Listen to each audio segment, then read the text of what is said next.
Dear IGNOU student, welcome to our YouTube channel. आज मैं बात करने वाला हूं कि अगर आप भी जून 2025 में एग्जाम देने वाले हो तो आप अपना एग्जाम का प्रिपरेशन कैसे कर सकते हो। तो मैं सारा कुछ आपको इस वीडियो में आज बताने वाला हूं, कैसे आपको किन बातों का ध्यान रखना है और किन चीजों का ध्यान रखते हुए आप अपने एग्जाम को काफी आसान बना सकते हो और कम पढ़े आप ज्यादा आउटपुट कैसे निकाल सकते हो। तो सारा कुछ आपको इस वीडियो में जानने को मिलेगा। तो सबसे पहले अगर आप चैनल पे नए हो तो चैनल को सब्सक्राइब करके बेल नोटिफिकेशन को ऑन कर लेना, ताकि इग्नू का इंपॉर्टेंट इन्फॉर्मेशन और लेटेस्ट अपडेट आपको इस चैनल पे मिलते रहे। सबसे पहले आज मैं बिहेव 181 को लेके आया हूँ, क्योंकि ये जो पेपर होता है ये कॉमन पेपर होता है। काफी सारे प्रोग्राम में ये जो सब्जेक्ट होता है आपको देखने को मिलता है। तो अगर आपको किसी भी पर्टिकुलर पेपर का तैयारी करना है तो सबसे जो इम्पोर्टेंट होता है वो होता है PYQs। पिछले साल क्या क्वेश्चन पूछा गया, आप अगर उस चीजों को ध्यान में रख के अपने एग्जाम की प्रिपरेशन करोगे ना तो आप अच्छा मार्क्स कर सकते हो। आपको तो सबसे पहले PYQs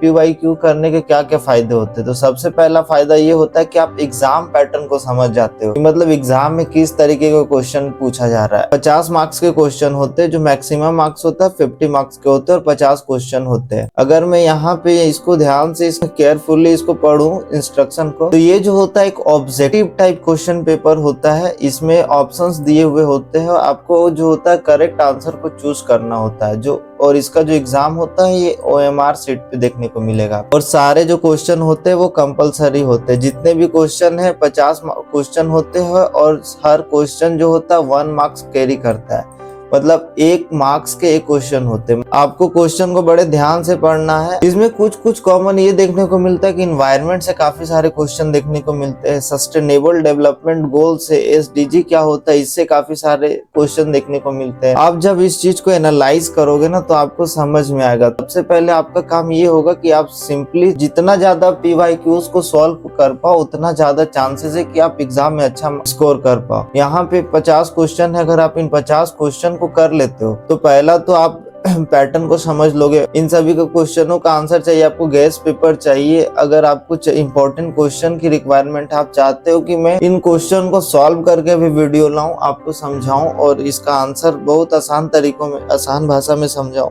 अगर आप उस तरीके का वीडियो चाहते हो तो आप इस वीडियो में अच्छा रिस्पांस मिलना चाहिए। कम से कम 50 कमेंट होने चाहिए कि हाँ आप क्लास लेके आइए, तो मैं क्लास ला सकता हूँ। क्योंकि इसमें बहुत मेहनत लगता है एक एक चीज को एनालाइज करना। और अगर इनका आंसर चाहिए तो आप कमेंट सेक्शन में मुझे बता सकते। अगर रिस्पॉन्स अच्छा आया तो मैं इसका सॉल्यूशन यूट्यूब में फ्री लाने की कोशिश करूंगा। अगर आपको गैस पेपर चाहिए या फिर आपको सॉल्व असाइनमेंट चाहिए, हैंड रिटन हार्ड कॉपी चाहिए, तो आप दिए गए इस व्हाट्सएप नंबर पे कांटेक्ट कर सकते हो। ये व्हाट्सएप नंबर अभी बंद हो चुका है। मैं दूसरा एक नया व्हाट्सएप नंबर वीडियो के डिस्क्रिप्शन पे डाल दूंगा, तो आप सिंपली वहां से जाके चेकआउट कर सकते हो और आप हमारी टीम से बात करके ले सकते हो। सबसे पहले आपको पिछले 3 सालों का, आपको अगर आप ज्यादा टाइम नहीं दे पा रहे तो एटलीस्ट 3 सालों का तो आपको करना ही करना है। 3 सालों का आपको PYQs करना पड़ेगा। अब इन 3 सालों में देखने को मिलेगा कि काफी सारे क्वेश्चन ऐसे होते हैं जो मतलब को रिलेट करते हैं। एक ही क्वेश्चन को घुमा फिरा के वहां पे भी पूछा जाता है। तो ये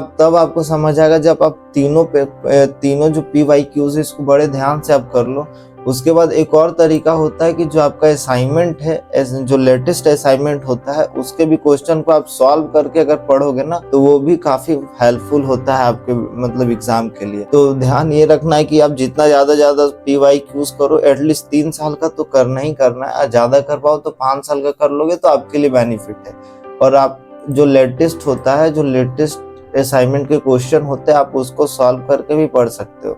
ये भी काफी ज्यादा हेल्पफुल होता है आपके एग्जाम के लिए। आपको इन सभी का आंसर चाहिए तो कमेंट में बताना। और क्योंकि मैं काफी सारा कुछ लाने का सोच रहा हूँ, लेकिन इसमें बहुत मेहनत लगता है। अगर रिस्पॉन्स मिला तो मैं ट्राई करूंगा